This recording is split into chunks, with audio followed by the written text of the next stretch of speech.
Gloire à Dieu. Donc lecture, Luc chapitre 2, versets 8 à 20. Nous lisons. Il y avait dans cette même contrée des bergers qui passaient dans les champs les veilles de la nuit pour garder leurs troupeaux. Et voici un ange du Seigneur leur apparut, et la gloire du Seigneur resplendit autour d'eux. Ils furent saisis d'une grande frayeur. Mais l'ange leur dit, ne craignez point, car je vous annonce une bonne nouvelle qui sera pour tout le peuple le sujet d'une grande joie. C'est qu'aujourd'hui dans la ville de David, il vous est né un sauveur, qui est le Christ, le Seigneur. Et voici à quel signe vous le reconnaîtrez, vous trouverez un enfant emmailloté couché dans une crèche. Et soudain il se joignit à l'ange une multitude de l'armée céleste louant Dieu, disant, gloire à Dieu dans les lieux très hauts, et paix sur la terre parmi les hommes qui l'agréent. Lorsque les anges les eurent quittés pour retourner au ciel, les bergers se dirent les uns aux autres, allons jusqu'à Bethléem, et voyons ce qui est arrivé, ce que le Seigneur nous a fait connaître. Ils y allèrent en hâte, et ils trouvèrent Marie et Joseph et le petit enfant couché dans la crèche. Après l'avoir vu, ils racontèrent ce qui leur avait été dit au sujet de ce petit enfant. Tous ceux qui les entendirent furent dans l'étonnement de ce que leur disaient les bergers. Marie gardait toutes ces choses et les repassait dans son cœur. Et les bergers s'en retournèrent, glorifiant et louant Dieu pour tout ce qu'ils avaient entendu et vu et qui était conforme à ce qui leur avait été annoncé. Continuons versets 33 à 35.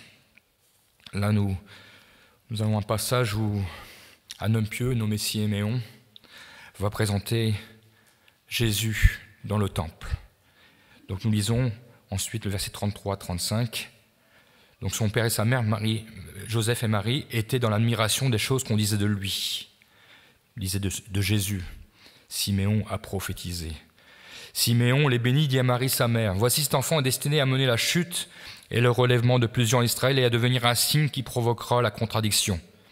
Et à toi-même une épée te transpercera l'âme afin que les pensées de beaucoup de cœurs soient dévoilées. » Et nous continuons au verset 47 à 52. Là, Jésus a vieilli. Maintenant, il a 12 ans. Ses parents l'ont amené au temple, comme tous les ans à la fête de Pâques. Il est venu avec ses parents sont repartis, mais ont oublié Jésus dans le temple. Versets 47 à 52. Tous ceux qui entendaient Jésus étaient frappés de son intelligence et de ses réponses, et notamment des docteurs. Quand ses parents le virent, ils furent saisis d'étonnement, et sa mère lui dit, « Mon enfant, pourquoi as-tu agi de la sorte avec nous ? Voici ton père et moi, nous te cherchons avec angoisse. » Il leur dit, « Pourquoi me cherchez-vous ? Ne saviez-vous pas qu'il faut que je m'occupe des affaires de mon père ?» Mais ils ne comprirent pas ce qu'il leur disait.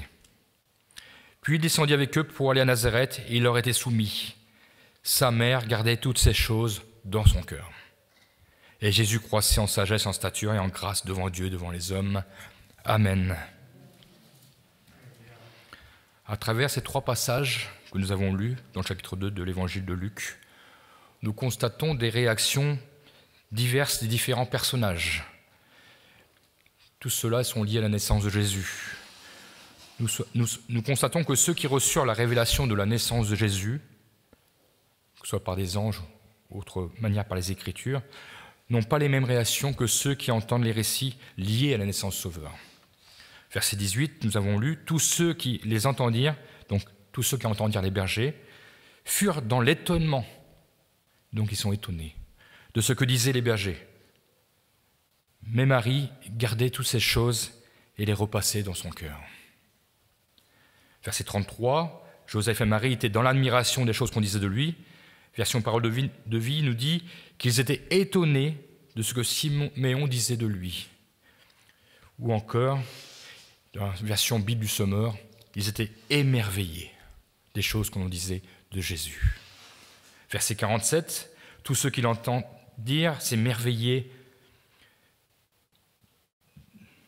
je vais relire ce que j'ai mal écrit, de son intelligence et de ses réponses. Ses parents furent très étonnés de le voir là, dans le temple. Et au verset 51, il nous est rappelé, Marie gardait toutes ces choses dans son cœur, et version Bible du Sommeur, Marie gardait précieusement dans son cœur le souvenir de tout ce qui s'était passé. Il y a un contraste donc entre ceux qui annoncent les nouvelles et ceux qui entendent les nouvelles. Il y a l'étonnement, l'émerveillement et simplement la constatation. Quand les bergers racontent ce qui leur a été dit au sujet de la naissance de Jésus, nous dit tous étaient dans l'étonnement. Et je dirais tout sauf Marie. Pourquoi je dis cela? Parce que dans une autre version, il nous est dit « Mais Marie gardait précieusement toutes ces choses ».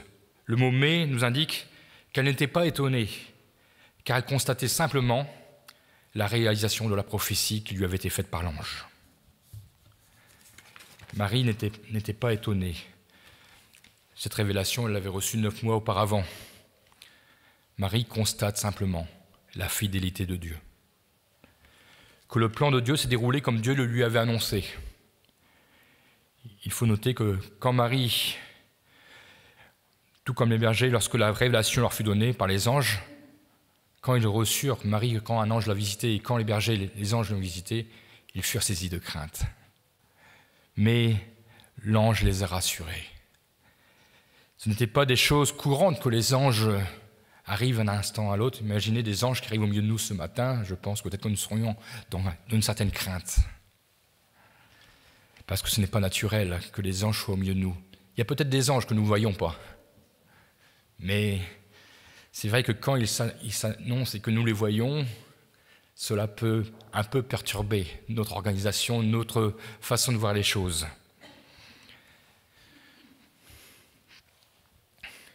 Mais ils ont été rassurés. Donc, d'un côté, Marie, suite à cette annonce par les anges, attendait la réalisation de la promesse. Et de l'autre, les bergers, que firent-ils? Ils s'empressèrent de vérifier l'exactitude de l'annonce qui leur avait été faite. Les bergers comme Marie sont des instruments utilisés par Dieu pour réaliser son plan. Je dirais qu'ils sont acteurs dans le plan de Dieu. Ils ont agi, ils se sont mis en action. Et ceux qui entendent sont comme des spectateurs. Ils entendent, ils sont étonnés, ils vont peut-être même jusqu'à l'émerveillement. Certains entendront et recevront le message de l'Évangile. Et cela, de tout leur cœur, nous pourrons dire qu'ils sont émerveillés de voir le plan de Dieu dans leur vie. D'autres resteront simplement dans cette situation d'étonnement comme des spectateurs passifs, une réaction superficielle. Ils restent donc spectateurs. Ils ne veulent pas devenir acteurs. Marie, quand elle entend les bergers, je crois qu'on peut dire qu'elle vit un moment intense, un moment inoubliable. Il nous est dit qu'elle conserve toutes ces choses. Dans d'autres versions, il nous est rajouté « Elle conserve sans rien en perdre ». Elle boit les paroles des bergers. Marie retient tout. Elle réfléchit à cela dans son cœur. Elle y repensait souvent. Elle conservait le souvenir de toutes ces choses, de toutes ces paroles.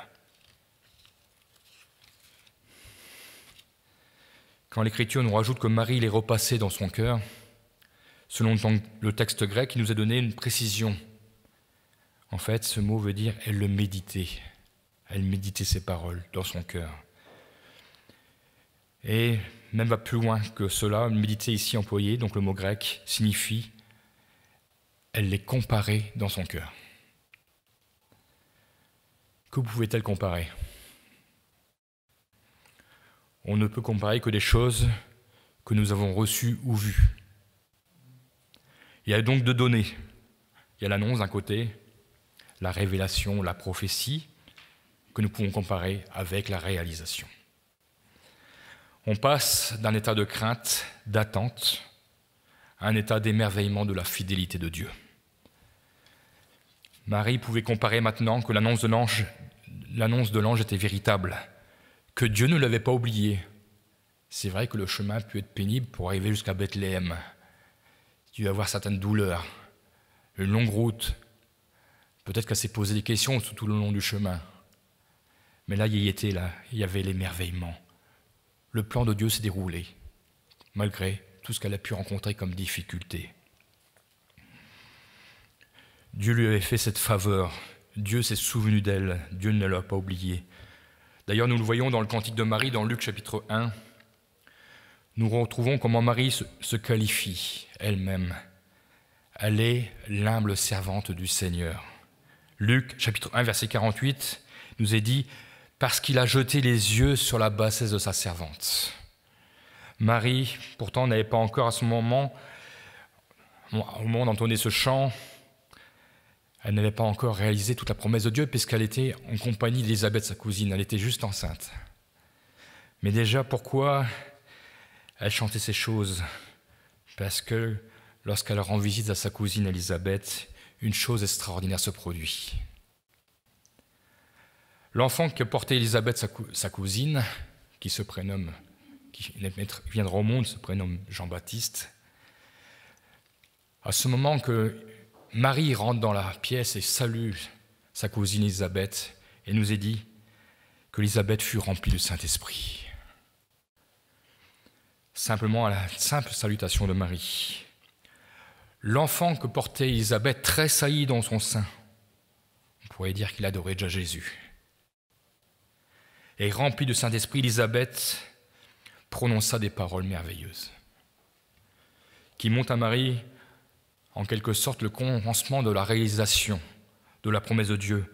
Au verset 42 du chapitre 1, Élisabeth dira à Marie, « Tu es bénie entre les femmes, et le fruit de ton sein est béni. Comment m'est-il accordé que la mère du Seigneur vienne auprès de moi ?» Ce sont des paroles prophétiques dites par Élisabeth. « Car voici, aussitôt que la voix de ta salutation a frappé mon oreille, l'enfant a tressailli d'allégresse dans mon sein. » Et au verset 45, pour conclure, une parole merveilleuse, encore prononcée par Élisabeth. « Heureuse celle qui a cru, parce que les choses qui lui ont été dites de la part du Seigneur auront leur accomplissement. » Quand Dieu met son plan en action, il ne nous laisse pas dans l'obscurité, mais il conduit son plan. Et sur notre chemin, il nous place des poteaux indicateurs. Je pense qu'Élisabeth est un poteau indicateur, prouvant qu'elle était bien dans le plan de Dieu et que cet enfant qui était en elle venait bien de Dieu. Parfois, nous avons besoin de confirmation, et parfois Dieu nous les révèle. Dieu nous montre des signes de sa fidélité sur notre chemin. C'est comme le rappelle Élisabeth, parce que Marie a cru que le plan de Dieu s'est réalisé. Il faut croire pour voir les promesses de Dieu. On ne peut pas s'attendre à des promesses si nous ne sommes pas prêts à faire confiance au Seigneur. Marie glorifiera Dieu tout au long du chant qu'elle entonnera à la gloire de Dieu. Et à travers ce chant, nous voyons que Marie n'est pas quelqu'un que Dieu a choisi au hasard. Non, il a pris une femme qui était pieuse, une femme qui connaissait Dieu, et même qui connaissait les Écritures, qui connaissait la loi de Dieu. Parce qu'à travers ce chant, elle rappellera des épisodes même d'Israël, que Dieu n'a jamais abandonné son peuple. Elle glorifiera Dieu par sa fidélité qui demeure d'âge en âge. Et être dans le plan de Dieu, c'est reconnaître le privilège d'être utilisé par Dieu. Marie dira de la sorte, dans la suite du verset 48-49, « Toutes les générations, car voici désormais toutes les générations me diront « Bienheureuse, parce que le Tout-Puissant a fait pour moi des grandes choses, son nom est saint. » Marie connaissait Dieu, connaissait la sainteté de Dieu et savait le privilège d'être utilisée par Dieu. Donc Marie pouvait parfaitement comparer les révélations de Dieu dans sa vie, mais aussi par rapport à celui des Écritures, puisqu'elle connaissait les Écritures. La naissance de Jésus a été annoncée 700 ans plus tôt par le prophète Ésaïe. Marie n'était pas sans connaître la loi et les livres de la loi, mais elle réalisait pleinement que c'était elle qui portait le Fils de Dieu, qui avait été annoncé des années auparavant. Donc Marie n'était pas étonnée, mais elle était émerveillée. Émerveillée à tel point qu'elle n'a pas pu garder cela pour elle-même. Elle en a rendu témoignage. Alors c'est vrai, il nous est dit, Marie gardait toutes ces choses et les repassait dans son cœur. Mais pour que l'évangéliste ait pu dire, Luc puisse dire qu'elle gardait ça en son cœur, c'est quelqu'un qui a dû lui dire.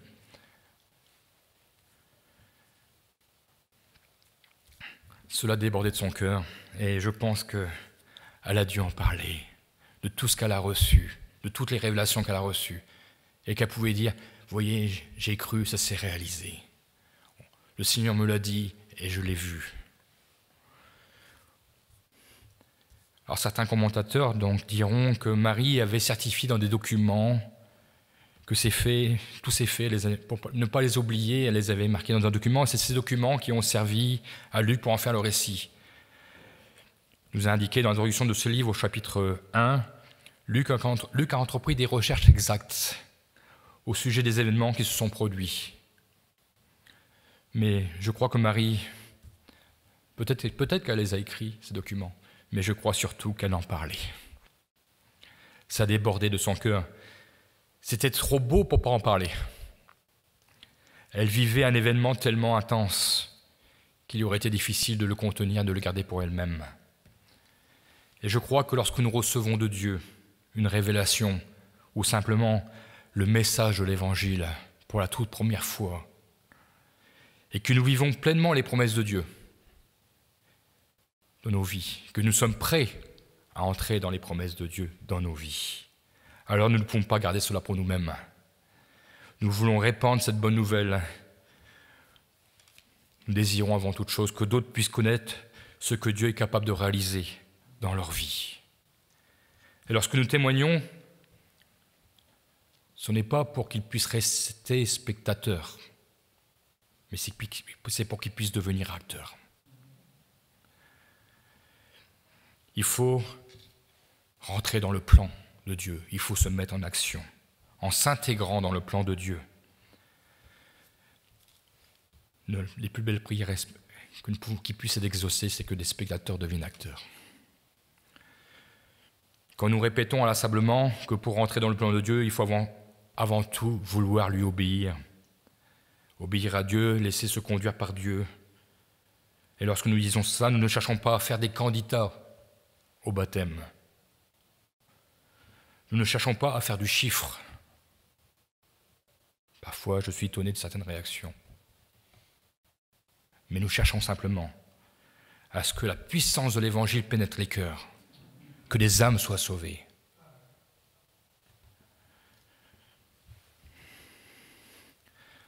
Nous ne devons pas passer à côté de notre vocation. Nous sommes tous appelés à répandre l'Évangile. Le Seigneur nous a fait des révélations. Nous les avons reçues dans notre cœur. C'est vrai, nous pouvons les garder pour nous-mêmes. Nous sommes sauvés. Mais nous voulons les partager parce que nous voulons voir la gloire de Dieu dans les vies. Nous voulons voir les transformations dans les cœurs. Lui seul est capable de transformer les vies, de guérir, de relever, d'accomplir les promesses de nos vies. Mais il y a toujours un point de départ, l'obéissance. Marie a cru et Élisabeth a cru. Ce qui est triste et dommageable, c'est que beaucoup n'ont pas pu expérimenter les grâces de Dieu dans leur vie, car ils se sont contentés d'être spectateurs. C'est ce qu'on appelle venir à Dieu par intérêt. Venir consommer les grâces de Dieu. Venir pour recevoir, mais jamais pour donner. Le Seigneur demande simplement notre cœur. Beaucoup ont suivi Jésus. Beaucoup ont assisté à ses miracles. Beaucoup ont vu du sensationnel. Mais ils se sont perdus, parce qu'ils ne se sont jamais engagés. Ils n'ont vu que des étincelles du plan de Dieu, des promesses de Dieu, alors que Dieu voulait leur offrir le feu tout entier. Nous voyons que les bergers en repartant, ils glorifiaient Dieu, en louant pour tout ce qu'ils avaient entendu et vu. Et vous avez vu la suite, ce qui nous est dit, et qui était conforme à ce qui leur avait été annoncé. Les bergers aussi ont comparé. Ils ont glorifié Dieu pour sa fidélité. Il est bon de comparer les promesses de Dieu dans nos vies avec les Écritures. Parce que lorsque nous comparons, alors cela nous fortifie, cela nous affermit, et notre foi est alimentée. Nous sommes renouvelés dans notre zèle quand nous recevons de Dieu une parole de révélation de sagesse et que nous voyons son accomplissement. Alors notre cœur tressaille de joie. Et nous pouvons que constater que Dieu ne nous a jamais abandonnés. Mais fidèles à ses promesses, nous réalisons à cet instant que nous sommes des humbles serviteurs et servantes du Seigneur qu'il a utilisés. Et que Dieu, malgré cela, malgré peut-être nos faiblesses au milieu du chemin, parfois malgré nos doutes, il a posé ses regards bienveillants sur nos vies. Il a été jusqu'au bout de son plan. Et il nous donne par l'accomplissement une joie merveilleuse. Parce que Marie et que les bergers ont vu et reçu ces paroles, ils ont vu la gloire de Dieu. Si les bergers étaient restés dans leur champ, ils ne seraient jamais rentrés dans le plan de Dieu. Et leur vie serait restée terne, insipide. Mais ils ont décidé de vérifier en se mettant dans l'action. Alors leur vie, nous pouvons le dire, lorsqu'ils seront repartis, ne sera plus jamais la même. Je crois même que leurs troupeaux ne les ont pas reconnus. Parce qu'il devait y avoir une certaine joie dans les cœurs. Nous l'avons lu, un autre homme nommé Siméon nous a dit que c'était un homme pieux. Donc un homme qui faisait confiance à Dieu. Il va être un outil entre les mains de Dieu. Ce Siméon, sous l'inspiration de l'Esprit, va se rendre au temple et présentera Jésus. Dans le temple pour accomplir la loi, comme nous présentons les enfants au Seigneur lorsqu'ils viennent au monde, nous laissons quelques mois et nous les présenterons au Seigneur pour les remettre entre les mains de Dieu, afin que Dieu les bénisse tout au long de leur vie. Et là, voyons que les parents, Marie et Joseph, dans un souci d'obéissance à la loi, venaient présenter Jésus. Et ils vont recevoir dans ce moment solennel 2 paroles. Dans un premier temps, ils vont se réjouir de ce que dira Siméon. Siméon dira, maintenant Seigneur, tu laisses ton serviteur s'en aller en paix selon ta parole.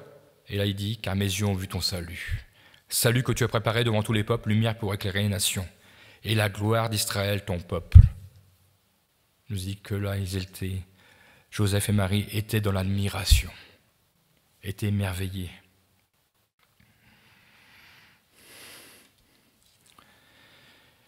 Ils savaient des choses sur Jésus, ils avaient reçu déjà des promesses. Mais il y avait encore des détails qu'ils ne connaissaient pas. Ils apprenaient jour après jour, ils entendaient. Et là, par la bouche de Siméon, il y avait encore des détails du plan de Dieu qui se mettaient en action. Salut de tous les hommes, ce n'était pas rien. Ils s'en émerveillaient. Et je crois qu'ici, ils étaient peut-être dans un état d'étonnement. Supérieur, pourquoi ?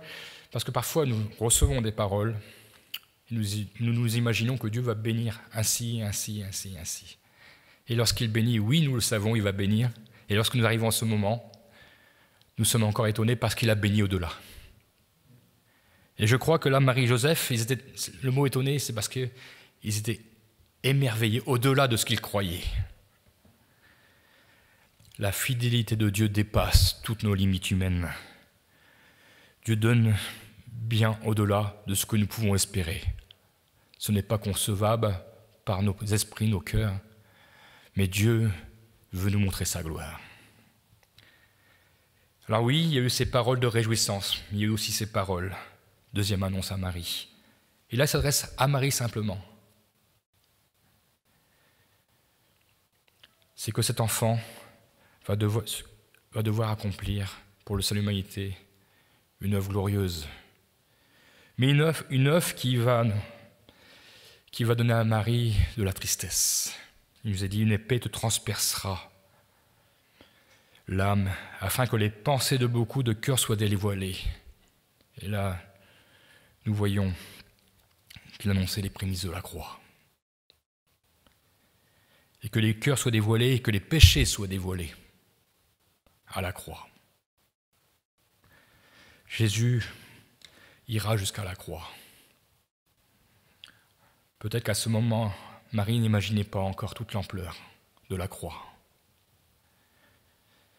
Le plan de Dieu pour notre vie n'est pas, je dirais, jonché toujours de pétales de rose. Mais nous devons passer par des chemins difficiles, des chemins tortueux. Mais nous devons en toute occasion nous attendre à la fidélité de Dieu, nous attacher à ses promesses pour qu'il puisse accomplir parfaitement son action dans nos vies. Siméon avait tant espéré les promesses que Dieu lui avait faites toute sa vie. Il avait reçu la révélation qu'il ne mourrait pas avant d'avoir vu le Seigneur. Et maintenant qu'il est dans son âge avancé, il réalise pleinement la fidélité de Dieu. Nous ne savons pas combien d'années il s'est passé entre la promesse et l'accomplissement. Mais Siméon était fidèle et Dieu était fidèle. Dieu est fidèle pour ceux qui marchent fidèlement avec lui. Maintenant, il a vu, il a constaté Siméon. Il dit qu'il peut mourir, partir rejoindre son Dieu, qui a pour lui toujours été fidèle. Laisse ton serviteur aller en paix. Et nous retrouvons Jésus 12 ans plus tard, dans le temple. Pourquoi j'ai voulu rajouter ce passage ? Simplement que des années se sont écoulées. Donc 12 ans plus tard, Marie et Joseph sont peut-être installés dans une routine, un certain confort. Ils étaient obéissants, ils accomplissaient parfaitement leur devoir. Ils allaient au temple comme tous les ans à la fête de la Pâque. Et par habitude, ils sont repartis chez eux, pensant que Jésus était avec leurs amis sur le chemin. Mais ils vont constater que Jésus n'est pas avec eux au bout d'une journée de marche.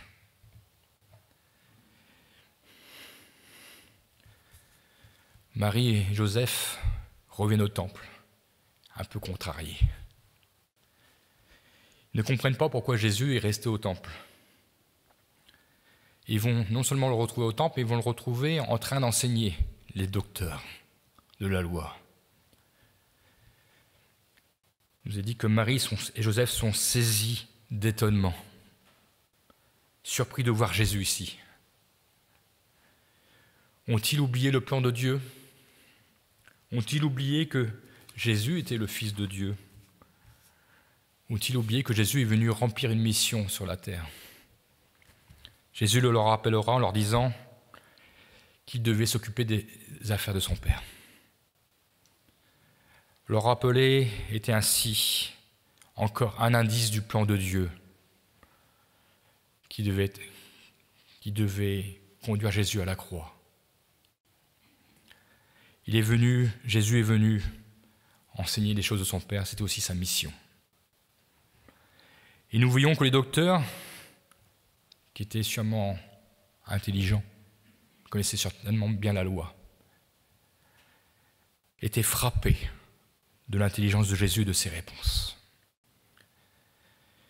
Ils ont constaté que cet enfant de 12 ans avait quelque chose d'exceptionnel. Ils ont constaté que Jésus connaissait Dieu. Et comment il connaissait Dieu ? C'était le Fils de Dieu. Il ne connaissait mieux que Dieu que quiconque.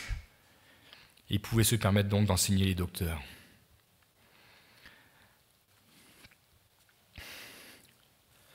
Et je pourrais dire que les paroles de Jésus faisaient déjà autorité dans le temple, dans la maison de Dieu.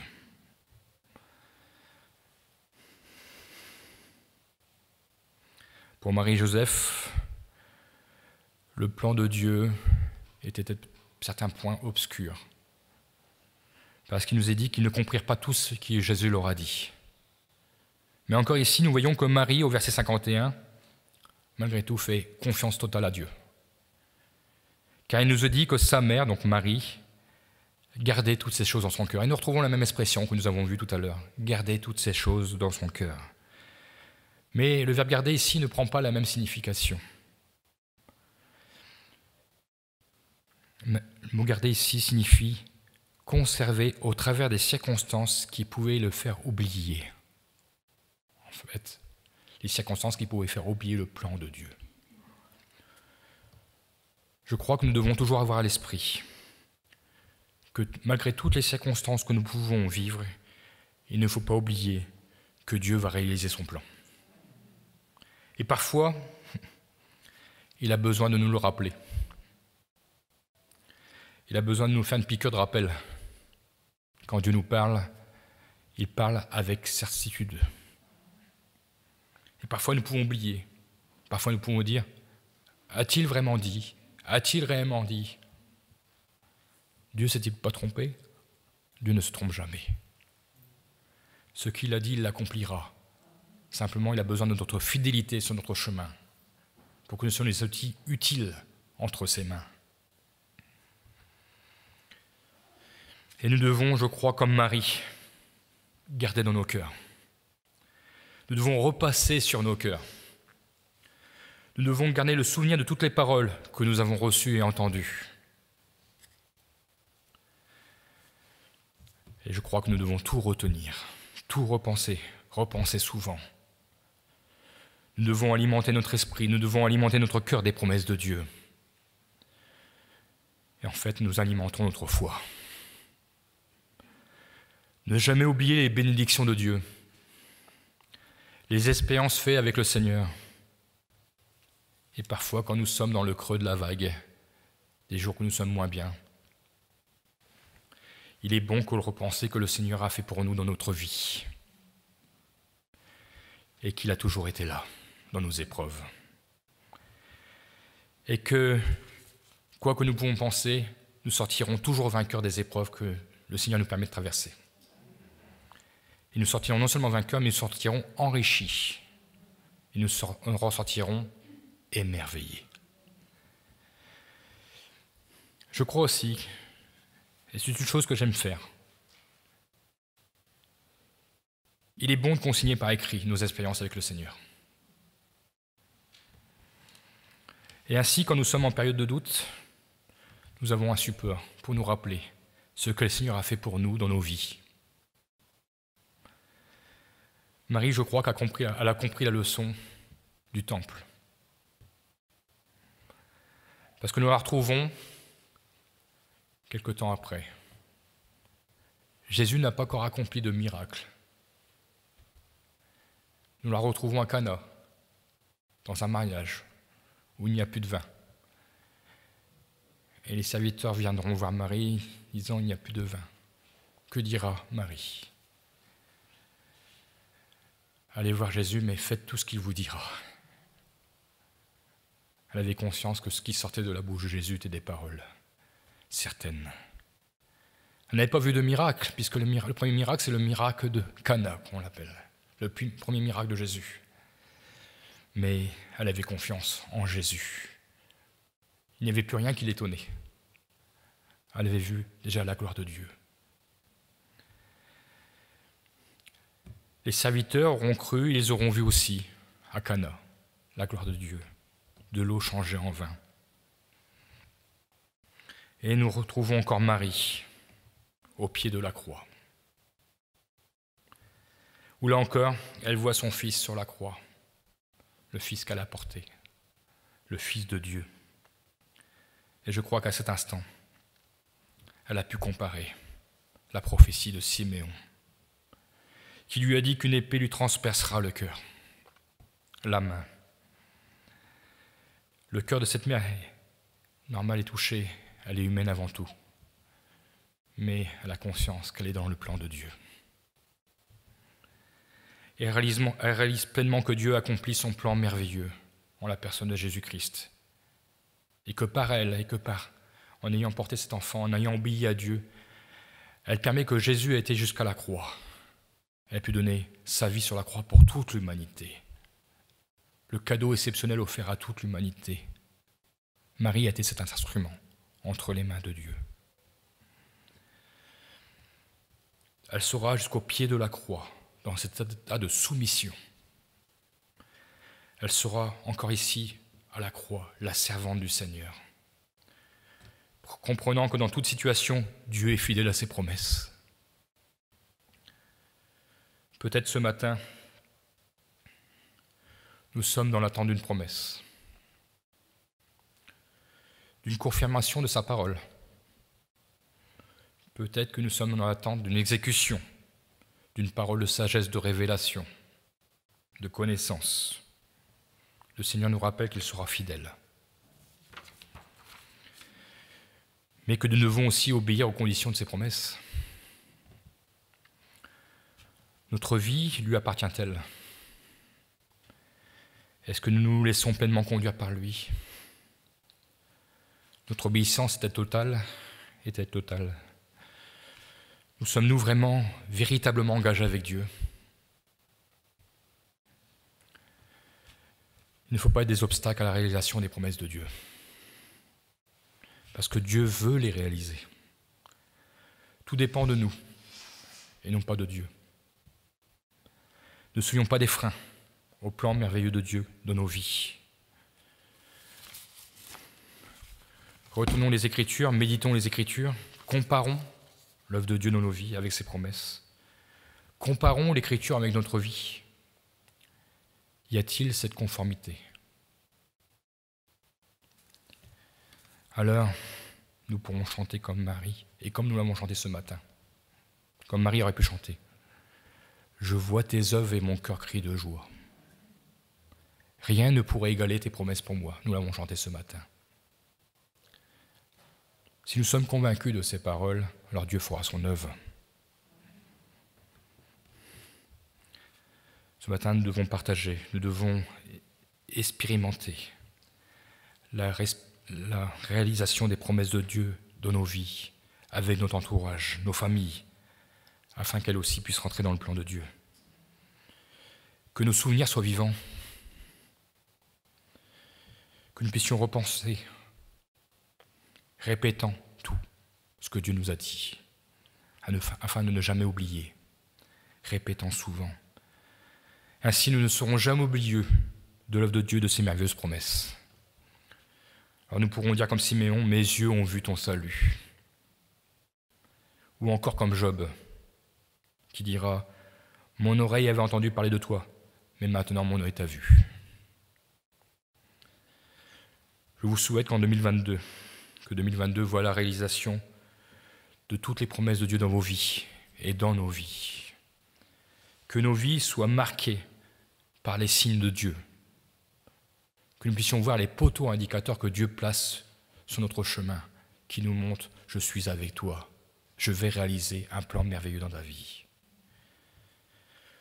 Ainsi, nous pourrons constater et nous pourrons proclamer que la fidélité de Dieu est sans faille. Alors, gloire à Dieu, je vous invite à courber vos fronts et nous allons remercier le Seigneur, louer le Seigneur, adorer le Seigneur pour sa fidélité. Un plan merveilleux veut s'accomplir en chacun de nous, il veut simplement nous utiliser, alors soyons prêts. Laissons-nous conduire par le Seigneur, obéissons à sa voix et nous verrons de grandes choses en 2022. Merci Seigneur mon Dieu parce que tu es bon, fidèle en toutes choses. Tu es l'Éternel, tu es saint. Seigneur mon Dieu, ce que tu dis, tu le fais. Mais simplement, tu veux aussi notre contribution. Tu veux que nous marchions fidèlement dans tes voies, obéissant dans tes voies. Tu t'es servi de Marie parce qu'elle était une femme vertueuse, soumise, humble, servant le Seigneur, connaissant les Écritures. Tu t'es servi de Siméon, homme pieux. Nous aurions pu citer aussi Anne la prophétesse. Seigneur mon Dieu, tu utilises ceux qui désirent te suivre, marcher avec toi. Tu te révèles d'une manière ou d'une autre. Et ce matin, nous devons nous attacher aux révélations que tu nous as données dans nos vies, que ce soit de telle ou telle manière, par les Écritures ou par une parole de sagesse, de connaissance. Nous serrons dans notre cœur ce que tu nous as dit. Et nous proclamons que notre Dieu va faire de grandes choses. Nous proclamons que notre Dieu est fidèle et que ce qu'il a dit, il va le faire. Alors oui, 2022 sera une belle année parce que nous serons fidèles au Seigneur et le Seigneur sera fidèle dans ses promesses. Que nos familles viennent à toi, Seigneur. Qu'ils entendent ce qui déborde dans notre cœur.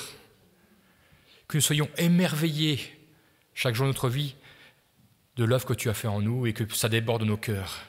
Que le monde voit notre émerveillement. Que des questions soient soulevées. Que des vies soient transformées. Que des vies soient sauvées. Que des acteurs se rajoutent à ton plan. Qu'il y ait moins de spectateurs, mais qu'il y ait plus d'acteurs. Afin, Seigneur mon Dieu, que ton plan, Seigneur mon Dieu, nous puissions voir des prodiges, des guérisons. C'est vrai, nous ne venons pas pour voir du sensationnel, mais nous venons pour glorifier notre Dieu. Ce matin, nous voulons voir ta gloire. C'est vrai, c'est mon Dieu, se manifester au milieu de nous. Nous voulons t'apporter nos cœurs. C'est tout ce que tu demandes. T'apportons nos vies. C'est tout ce que tu demandes. Et là, nous savons que tu feras une œuvre merveilleuse. Alors, sois béni. Merci pour les encouragements de Marie, de Siméon, d'Élisabeth. Oh Seigneur mon Dieu, combien il est bon d'être utilisé par toi.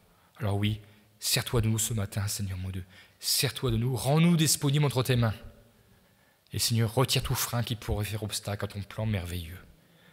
Nous saisissons ta parole, nous la répétons dans notre cœur et nous la répétons. Et nous voulons garder le souvenir de tes promesses. Mais ce souvenir doit être vivant dans nos cœurs. Que ton nom soit glorifié. Amen.